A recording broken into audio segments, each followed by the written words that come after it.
all our precious viewers, blessings, blessings, blessings.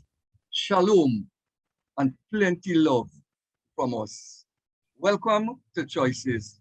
You know, we think about you, our viewers. We value you. And we pray that you would be the best person you desire to be with the help of God. Choices is so designed with you in mind. We want to encourage you to continue to care yourself and protect yourself. Don't take life for granted. Don't play with life. And at this point, I want to encourage those of you who haven't taken your vaccines yet, please do so and safeguard yourself. From our presiding bishop and team, we want to release the favor, the anointing, and the blessings of God upon your life. Continue to live with the covering of God over your lives as you go in and out. Continue to protect yourself. I said earlier on, we value you and we want you to be around with us for a very, very long time. So welcome again. God bless you and God continue to bless beautiful Guyana. Thank you. You know, we are living these days in trying times, and now more than ever, we need to work together as a team. We need to think with one mind. Part of our cultural setting, I believe that we need to see more demonstration of certain values, such as commitment, such as discipline, respect for authority, hard work, open-mindedness, um,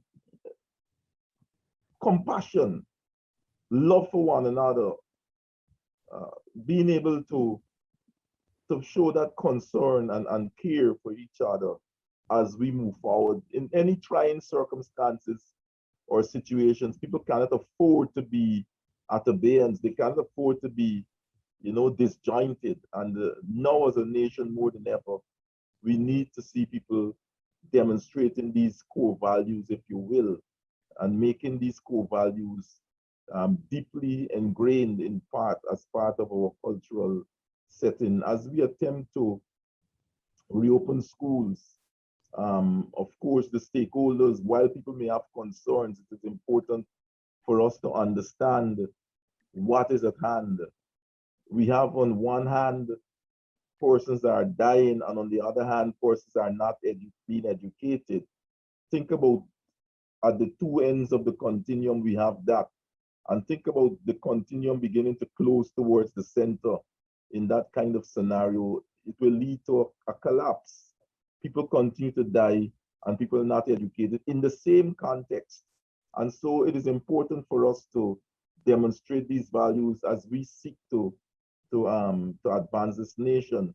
We have cases of murders and all of these things. They are stemming from a kind of irrational kind of behavior. And so here is why I believe more than ever, as part of our cultural setting, we need to demonstrate these core values if we're going to advance as a people.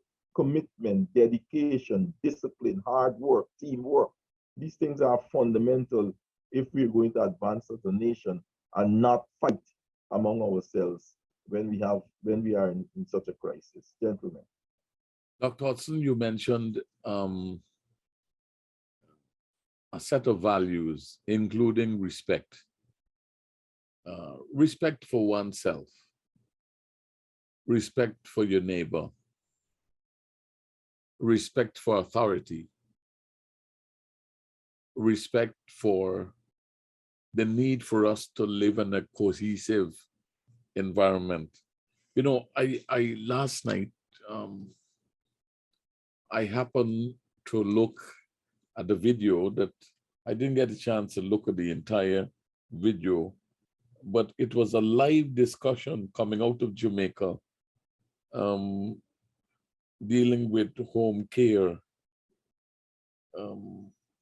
I think that's what it dealt with. Early home-based COVID treatment. Early home-based COVID treatment. The panelists, there were 6 members on the panel, and they were all medical doctors. Yeah, I think most of them, if not all of them. And we haven't had a chance to go through the entire presentation, but I was particularly touched that these scientists and medical practitioners, based on the best practices from their profession, they were recommending certain steps to the Jamaican population and to all who lived, who had access to their live feed. It was extremely invigorating to watch. And I think if it's available on YouTube, early home-based COVID treatment, and this is their 4th conference, and Jamaica, 6 medical professionals. Some of them contracted COVID, and all of them treated people and still treat different ones with COVID. And they identified that, they made some mistakes in the early stages of the treatment, but now they have they've come together because they have an understanding of how to help. People who contract COVID don't have to feel that it is a death sentence. And I mean, you have to listen to these professionals. If there's one thing I heard them talking about, each one of them recognizing that there was a place for the vaccine. And I'm giving you again, I think this might be YouTube. Somebody who's techie on the team might be able to give you the YouTube address, but the name is Early Home-Based COVID Treatment. This discussion, this conference was fantastic, and I want to recommend it to you. And that I was saying, one of the things that they said, take the vaccine. And in the first period, they were saying there's a place for home-based remedy. And you have to hear what they were saying, what they said about treatment. So what they are actually observing is that they have been able collectively to reduce the number of persons not contracting the virus, of course, but dying from it based on a regime of treatment that you can find. I am simply echoing what I heard, and I believe if we listen to that, you will see how it is very important for us to move forward if we practice holistic medicine. Amazing, amazing. Please, I think I've said it about 3 times.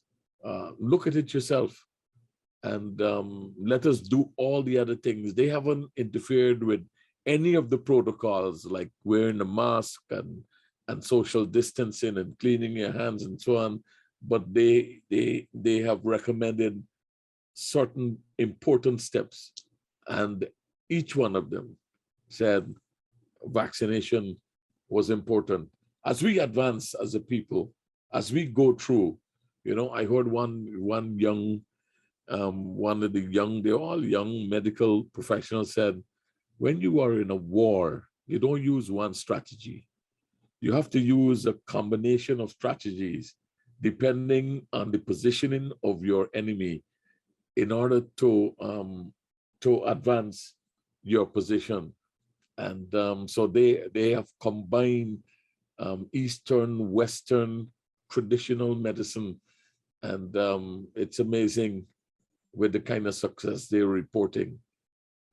I have not looked at videos yet. I'm going to look at it. But the operative word there are 2 words: early and home. And I think it's quite interesting because as we look at the cases here in Guyana, the numbers of persons who are being affected, those numbers are increasing. And so it's going to put a strain on medical facilities, our doctors and frontline workers. And so on the other hand, the stress or the importance of early, we have to reach a place where any early signs, whether fever and all of that, we take it seriously as though it is COVID.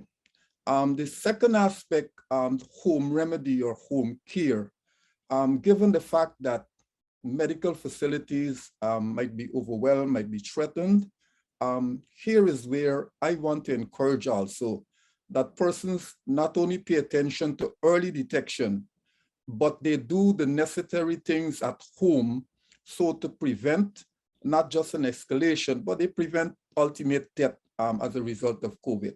So I'm going to look at it. I mean, it sounds fascinating, but having heard what you said, Bishop, I want to endorse it from the two perspectives: early detection, so you feel any sign or you see any signs or symptoms, take a note of it. And secondly, the home care, do the little things that are necessary. And here again, it comes back to the COVID protocols and all of that. Look at what you eat and all of that.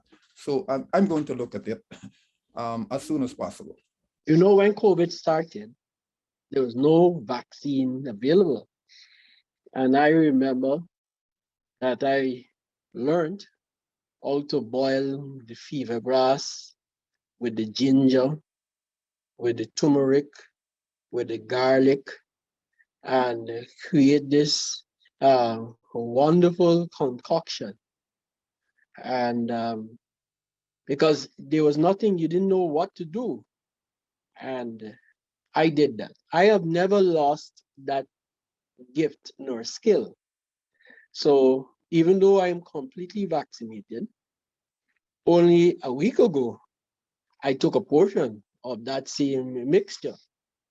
And you may ask me, Pastor, why you do that? I want to stand by the comment, even though I have not seen the presentation by the doctors in Jamaica, by putting up fences from all sides and ensuring that you protect yourself. In this environment, if you don't protect yourself, no one will protect you. You just have to protect yourself. And I would like to encourage everyone to do that. You know, Bishop, earlier in this discussion, before we came on here, I don't know why you did it.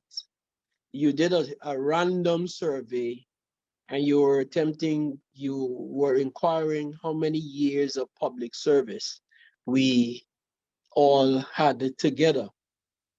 I was shocked by the numbers when I saw the numbers. When you put us all together, we have over 300 years of public service. What does that mean?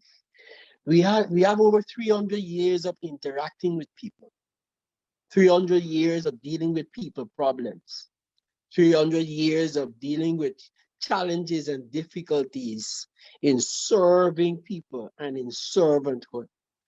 That cannot be taken lightly. So when Dr. Hudson encouraged us earlier about building an atmosphere of respect for each other, in spite of our views, building an atmosphere of developing kindness, developing our value system as a people, it resonated with me because there is no way you can go forward without doing that. You will not be involved in public service without learning those skills.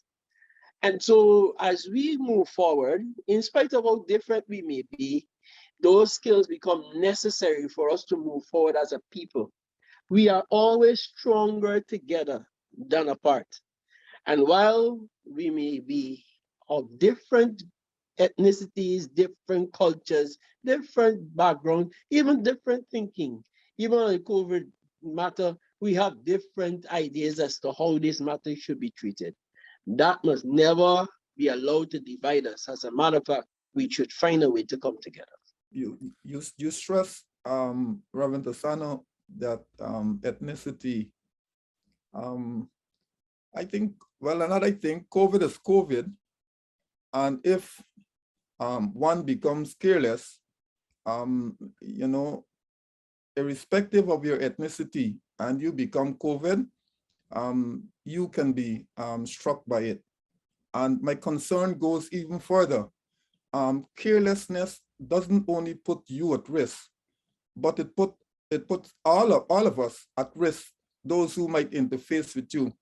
And so, you know, the resistance to whether it's the vaccine, whether to follow the protocol, you know, it amazes me to see how we are treating life so callously. But once you're living among people, you know, Dr. Hudson spoke about, you know, some values. Once you're living among people, as a social being, you must be concerned about the other person.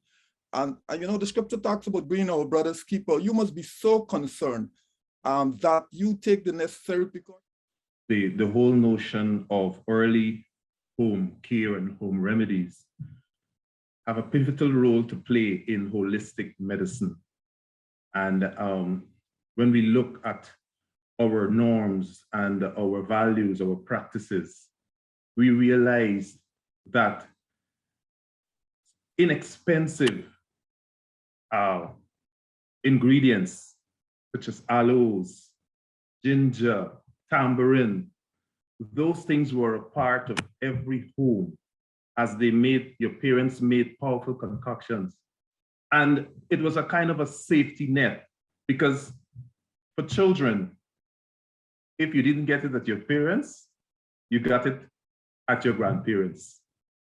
And so we need to, not to take that lightly, but to encourage each other. Like Dr. Hudson, we just can't help but referring to his powerful opening remarks of those values. Let us come back to that place of compassion. Every home had something. I recall just before going back to school, you had to take a special set of what they call the purging out and all these things. But it was all part, yes, all part of the defense system. And as a people, that's who we are. We are strong. We can fight battles of illnesses.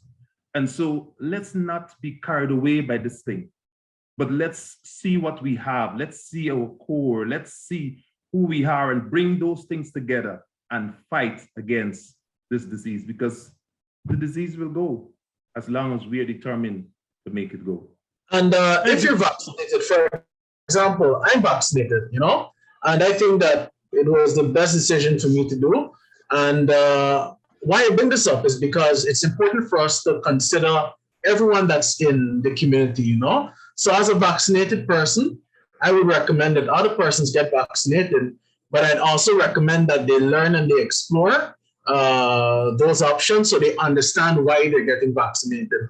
You know, it's not so much about pushing people to comply all the time. Sometimes it's about guiding them through the learning process so they understand the value, you know. And it's like dealing with pandemics, it's not just a biological challenge, it's also a psychological challenge. It presents a psychological challenge to our society and to our community as a whole. So I think it's important for us to push education, push understanding. And at the same time, as a vaccinated person, I've also taken as many precautions as possible. For example, I take some of the turmeric too. I mix turmeric in water and I drink that too.